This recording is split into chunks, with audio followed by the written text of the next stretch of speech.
The seventh point is if you do get a concerning result, don't panic. That's when you reach out to those professionals, maybe get an inspector out to find out the sources, why it's reoccurring, and fix those problems. Trying to do remediations without getting to the root cause of mold problems, which is generally moisture related, it's just wasting time and money. You've tried everything. You've changed your diet, you've detoxed, you've even moved homes, and yet you still feel sick. Headaches, brain fog, fatigue that no one can explain. What if it's not you? What if it's your environment?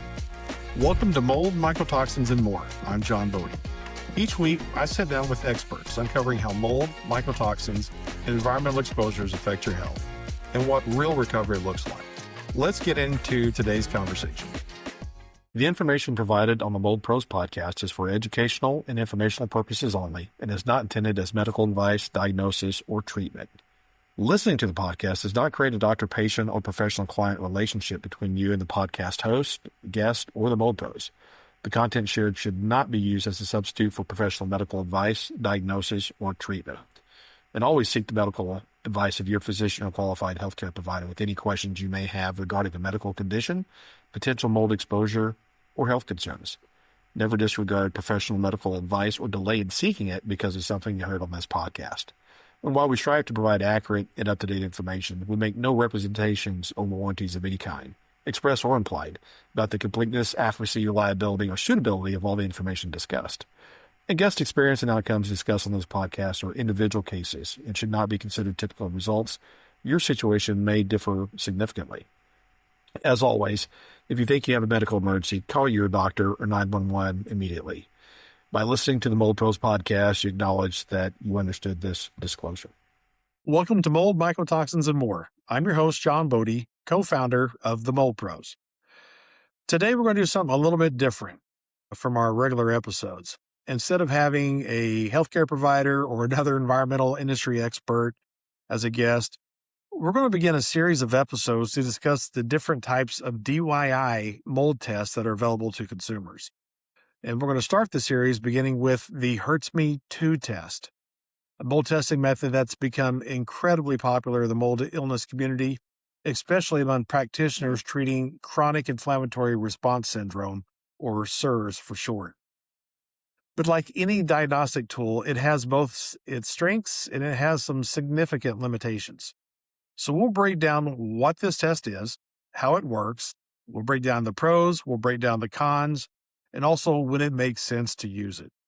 So whether you're a homeowner, a patient, a healthcare provider, this episode will help you make informed decisions about this testing options.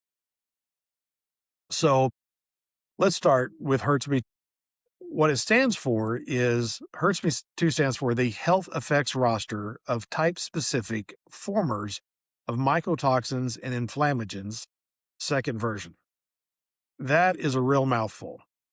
The test was developed by Dr. Richie Shoemaker, the physician who created the diagnostic criteria for chronic inflammatory response syndrome, or CIRS. The test analyzes dust samples from your home to detect DNA from 5 specific molds called the Big Five. Those Big Five mold species are 1, Aspergillus penicilloides, which is a xerophilic or dry-loving mold that can thrive in environments that has higher humidity.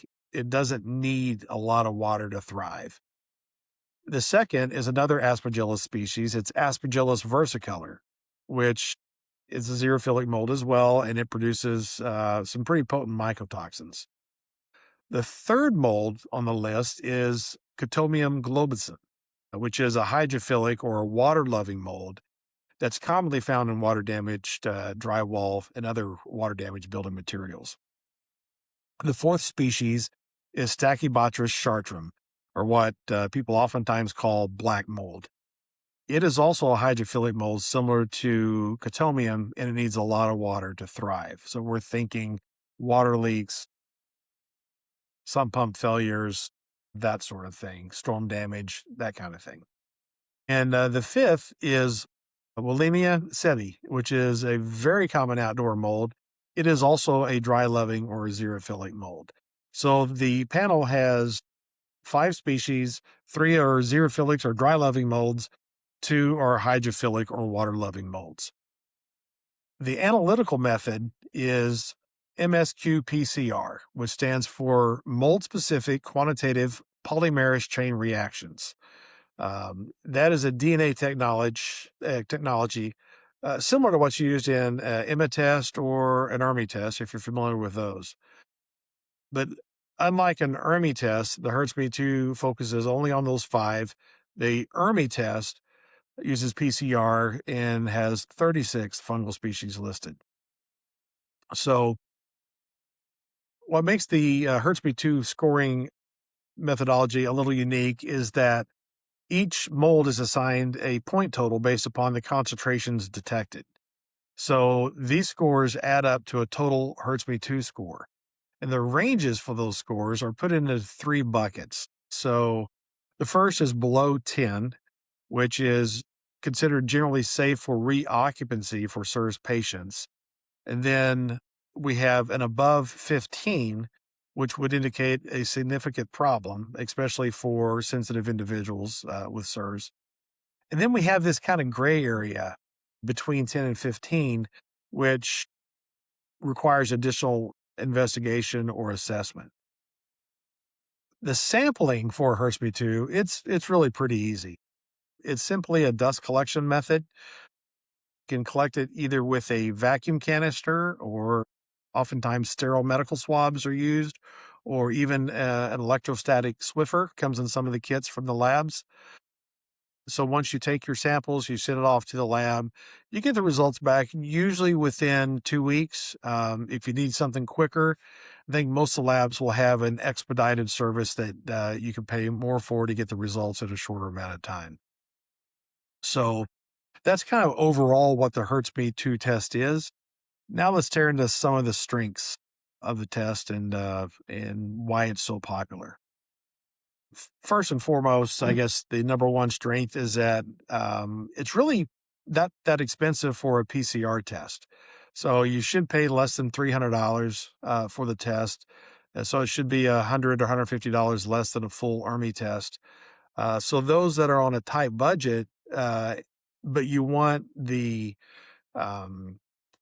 PCR sampling data, which is really sensitive type of sampling or analysis, it's a great price point for that.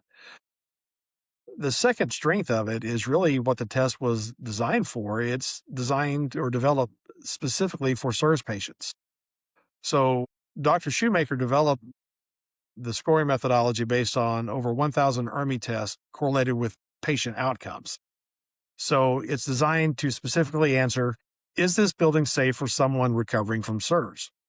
And according to Dr. Shoemaker, a HERTSMI-2 score below 10, those occupants had a 97% accuracy in predicting a safe reentry for CIRS patients. That's what the test is. It tells you, if you're below that 10%, you have a high likelihood of recovery and going back into the home. The third strength for the test is, since it's a dust collection, it can provide more of a historical view of what's occurred in the structure. Bioaerosol or air sampling is simply kind of a snapshot in time, what's going on inside of the home. Whereas dust collection reflects, weeks, months, or maybe even years of exposure, depending upon where you collect that dust from. And that dust actually acts like a time capsule of your indoor environment, capturing what's settled when mold spores released. And it can capture that even when you're outside of a sporulation cycle, because it kind of gives you that look back period.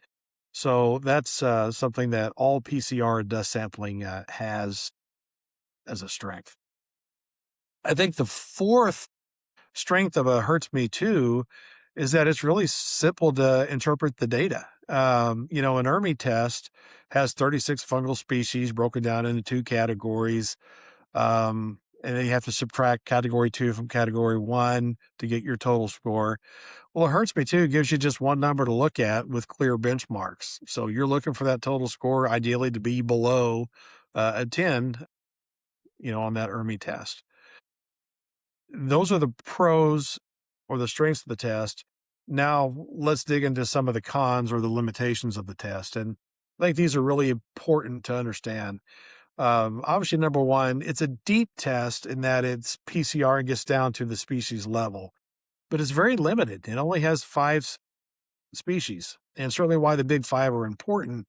They're not the only problematic molds that exist. I'll give you an example. So, penicillium species can produce mycotoxins, such as ochratoxin A, and that's one of the most common mycotoxins found in humans with mold illness. But there isn't a penicillium species on that panel. A fusarium is lacking. Trichoderma isn't on the panel. And also, other penicillium species besides the two are not on that panel. One glaring omission is Aspergillus fumigatus. And in my opinion, this is a major oversight of the test. Fumigatus is one of the most common and dangerous Aspergillus species for human health, but it's not on the panel. So there have been studies that show fumigatus can cause invasive aspergillosis in immunocompromised individuals. In certain groups, that fumigatus can actually has a 20% mortality rate in certain populations. So that's a pretty significant mold, in my opinion. And it's estimated to affect about 4.8 million people worldwide with allergic brachiopulmonary aspergillosis, primarily in asthma or cystic fibrosis patients. And that can cause permanent airway damage.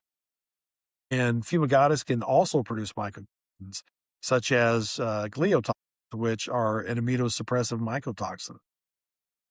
So you have this significant contamination through fumigatus that can pose serious health risk, especially for certain individuals, that are immunocompromised or asthmatic, et cetera.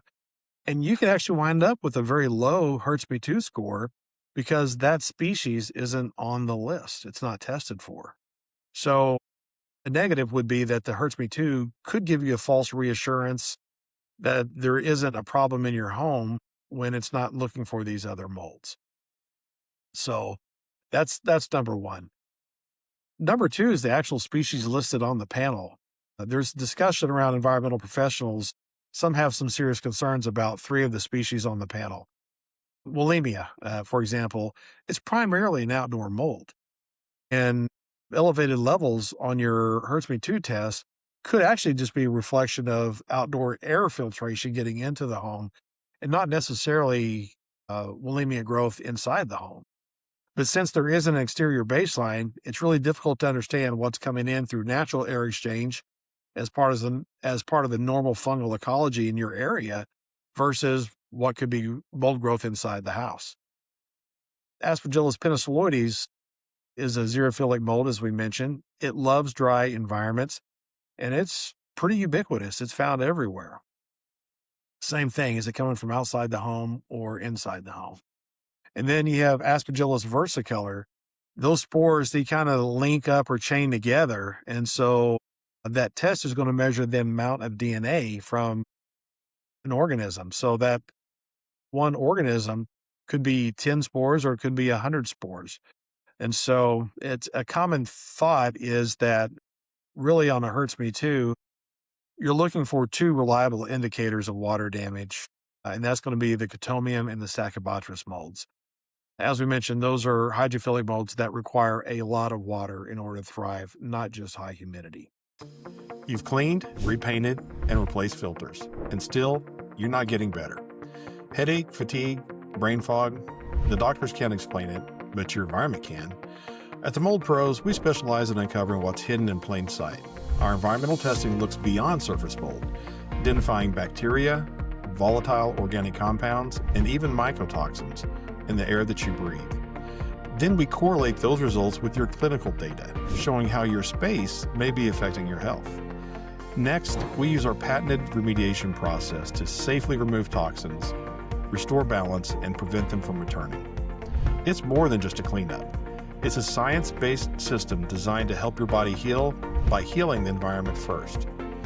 If you're ready to breathe freely again, visit themoldpros.com and schedule your free consultation. Because wellness doesn't start in the doctor's office.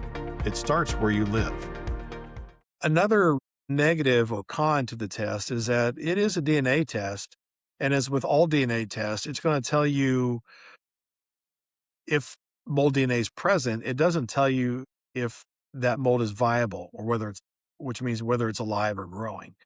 So you could have a situation where there's dead mold from past problems that leave mold DNA in the dust for months or years.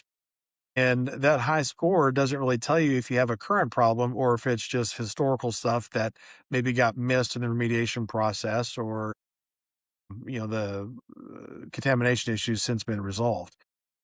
The EPA explicitly states that DNA tests measure the potential, not definitive whether you have current mold growth.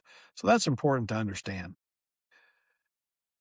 The fourth issue that can occur and this goes with any sort of dust collection sampling, the HERTSMI-2 included, is that the sampling methodology, how the samples taken, can directly impact your results. And it's really difficult to standardize that perfectly. I'll give you an example. So the amount of pressure used whenever you're wiping the surface, the texture of the surface being sampled, if you're sampling from an area that hadn't been cleaned recently, those all create variability in that sample. Even so much as the surface, if you're sampling from a painted surface, that can impact it, whether it's a high gloss paint versus a matte finish. That can actually impact your sampling results. And if you go to a sampling location that hadn't been cleaned regularly, we have a lot of people who would sample underneath a refrigerator. Or maybe you sample from a bookshelf that's really high that, doesn't get dusted frequently. Well, that can be problematic because it really introduces sampling bias. Since these areas have settled mold spores that haven't been treated in a long time or cleaned in a long time. So you're pulling up an accumulation of mold spores that have accumulated for years, not what's really ongoing inside the home. The fifth con for negative is that sometimes folks will take a HERTSMI-2 sample, to determine what's going on in their home, and one sample doesn't really tell you the whole story. So a living room sample doesn't tell you what's going on in your bedroom or your bathroom or maybe your basement. It's certainly not your HVAC system. Sometimes mold problems are just localized. And so treating one HERTSMI-2 score as either a pass or a fail for your entire home is a mistake. The sixth item that we would bring up is that a HERTSMI-2 test doesn't replace a professional inspection. So what you want to understand is, you have the issue there. So a HERTSMI-2 test doesn't tell you what the moisture sources are. It certainly doesn't do a visible inspection to find a visible mold growth. It doesn't check inside your HVAC system. It doesn't check inside of walls. So, I've seen over the years homes that have a very low HERTSMI-2 score that actually have visible mold growth in the bathroom, or they may have water stains in the ceiling or have condensation problems. Well, the test has missed it because the samples were either collected in a different location or it was, the mold growth that we had was different from the 5 species that's listed on the HERTSMI-2 test. The seventh issue or challenge with the HERTSMI-2 test is that it doesn't really detect mycotoxins. Even though the N in HERTSMI-2 stands for mycotoxins, really all it's testing for is mold DNA only. There is no mycotoxin component of the testing analysis. And molds can produce varying mycotoxin amounts depending upon certain environmental conditions. So if you're concerned with mycotoxins, there are other alternatives like an EMA test that actually can test for both the mold species using polymerase chain reaction and will actually test for mycotoxins to see if it's there. If mycotoxin exposure is concerned, maybe the HERTSMI-2 is not for you. The other negative is actually tied to one of its strengths, that score. It's easy to understand what the score is, but as Shoemaker's studies have indicated, not being below 10, not 100% are going to recover. And so these magic numbers, that below 10 is safe and above 15 is dangerous, it comes from and CIRS patients who had already been diagnosed and treated. And it doesn't cover or provide a lot of guidance for that tweener area, that 11, 12, 13, 14 bucket that oftentimes these results can fall into. So a 10 may not be safe for an individual because that safe becomes highly individualized, the reaction to the mold and the structure. And number 9, there's limited peer review validation of the HERTSMI-2 test. While it's based on research presented at conferences, really the peer review literature validating it, the methodology is limited in mainstream journals. The primary validation comes from Dr. Shoemaker's own research and the clinical community that follow his protocols. So that's the top 9. The last con that I'll list is that it really shouldn't be used alone to determine the fungal ecology of a structure.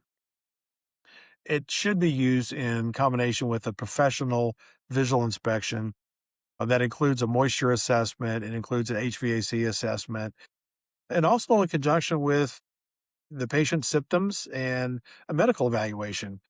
And then there's most likely should be additional testing that's required, whether it's intracavity sampling, mycotoxin sampling, direct microscopy sampling, other types of sampling protocols. So making a major decision based solely on a HERTSMI-2 could be a really risky proposition. So given all these pros and cons, there are times when a HERTSMI-2 test makes sense. So I would say that the best use cases for HERTSMI-2, number 1 is going to be as a post-remediation verification for a CIRS patient. So after the remediation's been done and you're a CIRS patient, going in and understanding whether the big 5 have been addressed is pretty important.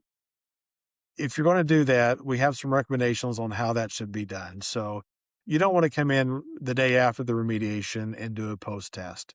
You want to wait for about 2 weeks to allow enough dust to reaccumulate. That way you have a valid sample. And where you sample, as we talked about, is pretty important. We recommend if you have a central heat and air system, sample from your HVAC filter. Make sure that a new filter was installed right after the remediation, but sample from that HVAC filter. What this does is it not only gives you a good understanding of what the inhalation risk is of the occupants, but it can also eliminate some of that dust sampling bias that comes along with sampling in certain locations. Generally, your return is going to pull air from all over the house and will capture a lot of that. So if you're working with a CIRS knowledgeable practitioner and you've been diagnosed with CIRS, the HERTSMI-2 was specifically designed for that situation and help you make those, use it as a guideline for reoccupancy. The second scenario is if you're budget conscious and your resources are very limited, but you still want that PCR data to kind of start with. As long as you understand you're getting limited information, it's a very narrow test, then you could use it for that. But there are, in my opinion, some better alternatives. So let's cover some of that. So big fan of polymerase chain reaction analysis. It's the most sensitive that's out there. All PCR tests have some limitations, but if you're going to get a HERTSMI-2, maybe spend a little bit extra money and get the HERMI panel. So it shouldn't cost you that much more. Instead of only 5 species, you wind up getting a panel of 36 species.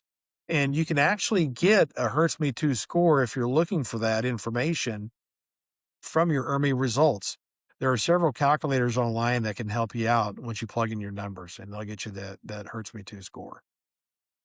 Another great DIY option is that if you're concerned, as I mentioned, with mycotoxin exposure, again, it's a little bit more money than a HERTSMI-2, but get that environmental mold and mycotoxin testing. So it will have that PCR component. It'll narrow down to usually just toxigenic or pathogenic species of molds, and then it actually tests for the mycotoxins themselves. If you have a clinical mycotoxin test you've done through your healthcare provider, you can kind of match those two things up, what's going on in the home, what's going on in the body. So that's a great DYI test to run. Thirdly, if you're going to run with the HERTSMI-2,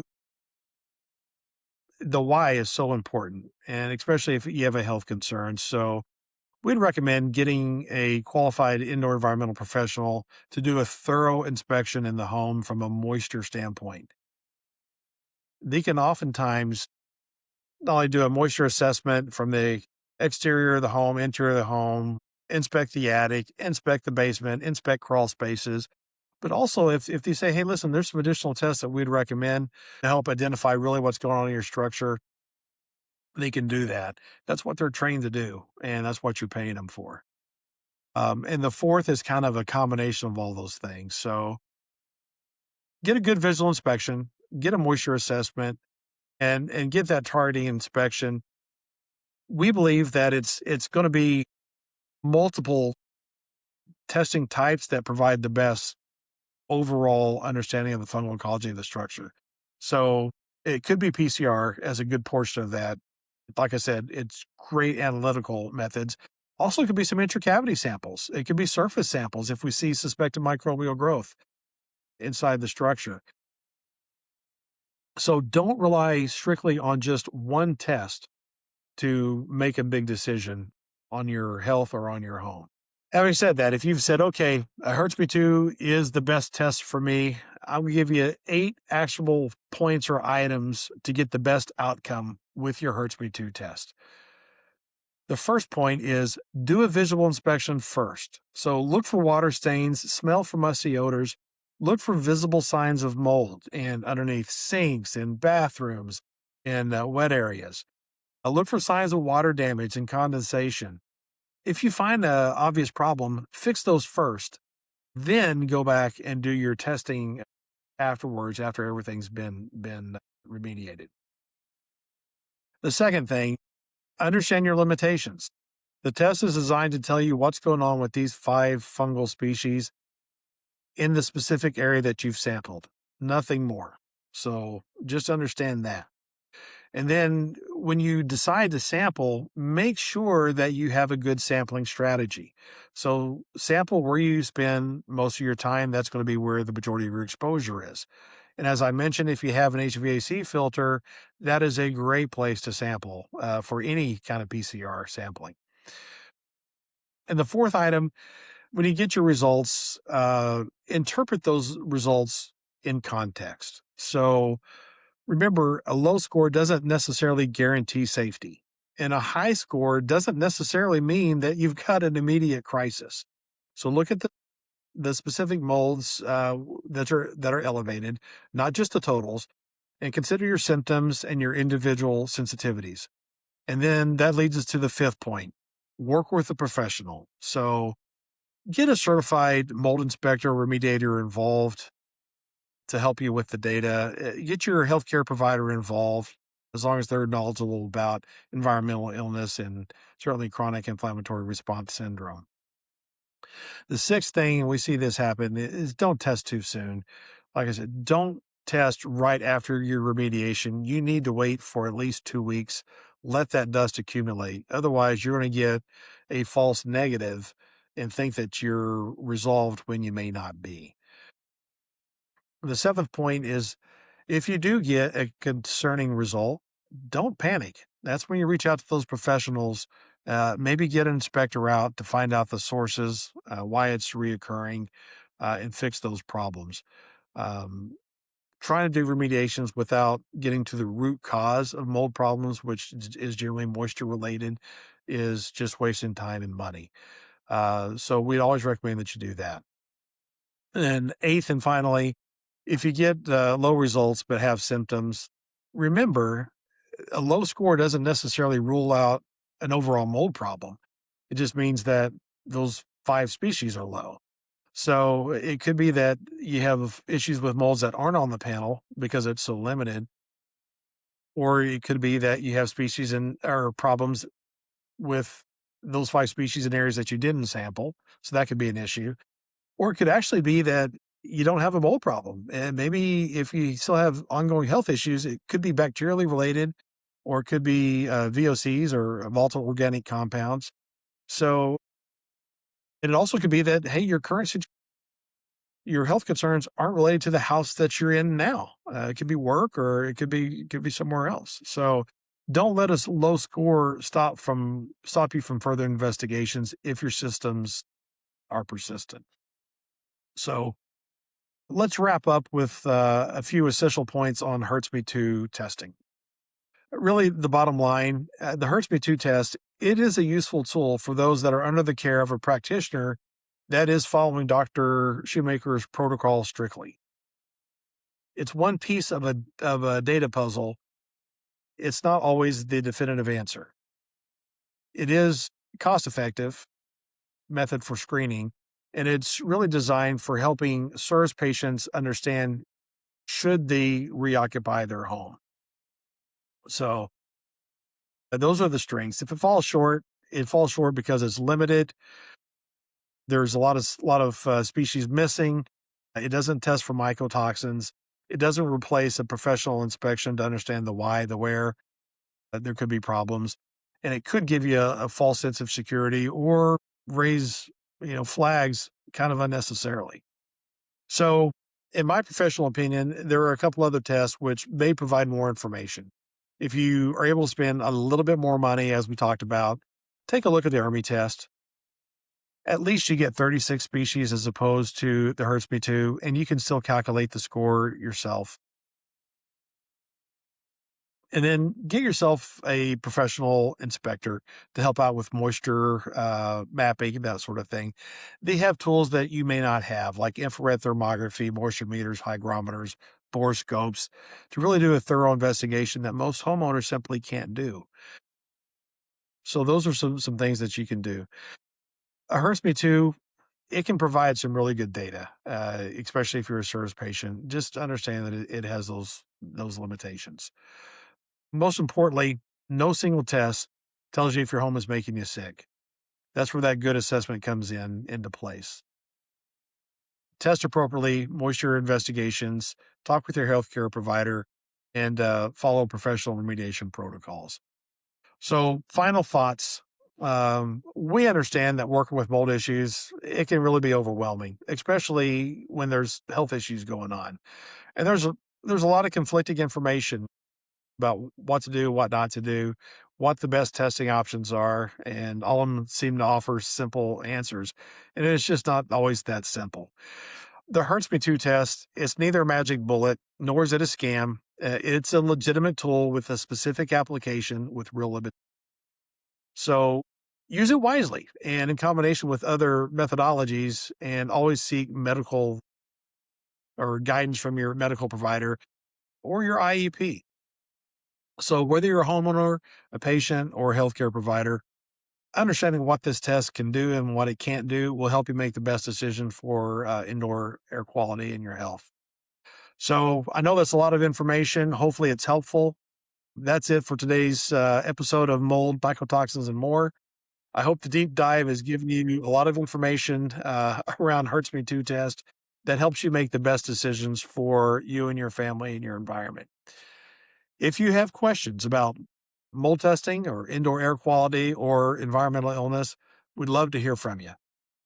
If you're a healthcare provider working with mold-sensitive patients, we're always happy to discuss how we can support your patients' needs. So check us out at www.themoldpros.com or email us at info@themoldpros.com. And don't forget to subscribe to this podcast so you don't miss future episodes, and make sure to leave us a review. We'll continue exploring the science of mold, mycotoxins, and environmental health. Until next time, breathe easy and stay healthy. Thank you. You've been listening to Mold, Mycotoxins, and More with John Bodie. If you're ready to take the next step towards a healthier home, follow the show and visit themoldpros.com for your free consultation. Because clean air is the first step to true healing.